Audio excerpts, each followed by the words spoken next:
Come on, I am so glad. I Yeah. am so glad I visited your church yesterday, December the 3rd, 2006. All right. With my husband, and thank you so much for acknowledging all of the guests. Do you and your church take, this person asks, communion? Yes, we do take communion. I know many churches designated for the first Sunday of every month. But the Bible don't tell you got to do it the first Sunday of every month. Yeah. The Bible just simply says as oft as you do it. That's right. You show forth the law. So it's used the term as oft. What you mean? As often. That's right. So I don't have to do it the first Sunday of the month. I don't have to do it every Sunday. No. If I choose to do it once or twice or 3 times a year, That's if right. that's as oft as I choose to do it, then I'm biblically justified. That's right. But when you take the Lord's Supper, the book plainly says that Let a man examine himself. listen at this. In 1 Corinthians chapter 11 Before and you read that, let me quote the prophet. The cup is in the Lord's hand. That's right. And the wine is red. That's right. When you take the Lord's Supper, you're not taking grape juice, you're not taking orange juice, you're not taking Kool-Aid, you're not taking Nestle's Quick or Ovaltine. That's right. No. No. You're taking wine. Wine.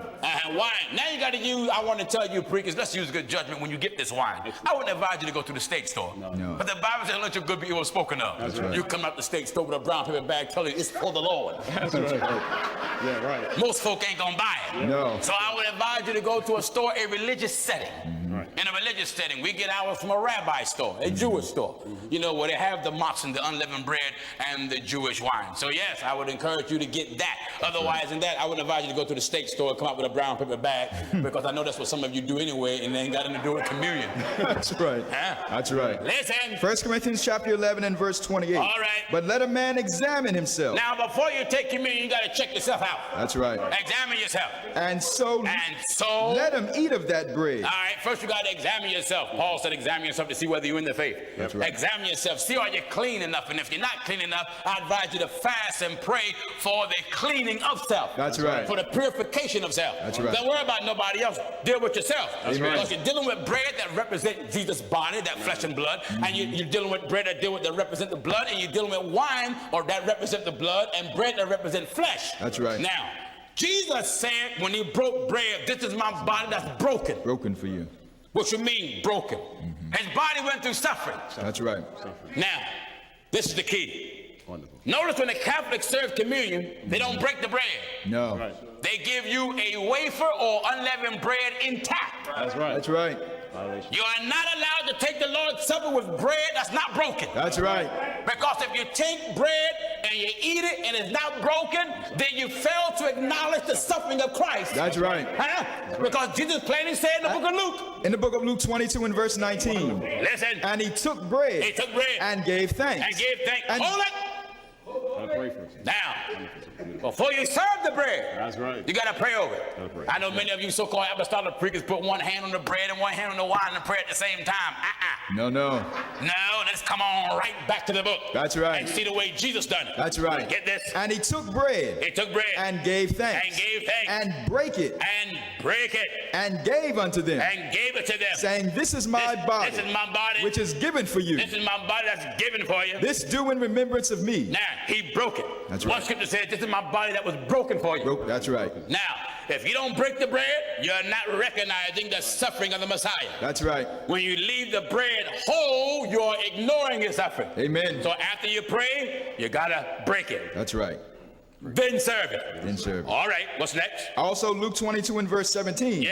And he took the cup. He took what? The cup. What? The cup. No, the tray of glasses. The cup. Now you that are watching me now, I know most of you would serve a tray with individual glasses. They are shot glasses. That's right. You know those glasses that you used to take when you go to the bar and you got a little glass, you want a quick shot. Amen.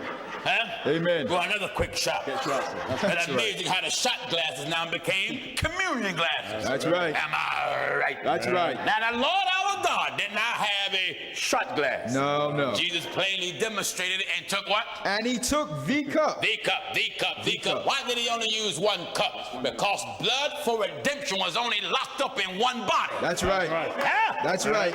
You understand? Go ahead. Remember, you had three that was on the cross. That's right. You had Jesus and two thieves. That's right. But only one was shed blood. That's right. There you go what I'm telling you. Amen. Now, if all three will shed blood, that would justify the usage of cups. That's right. That's true. Or glasses. That's right.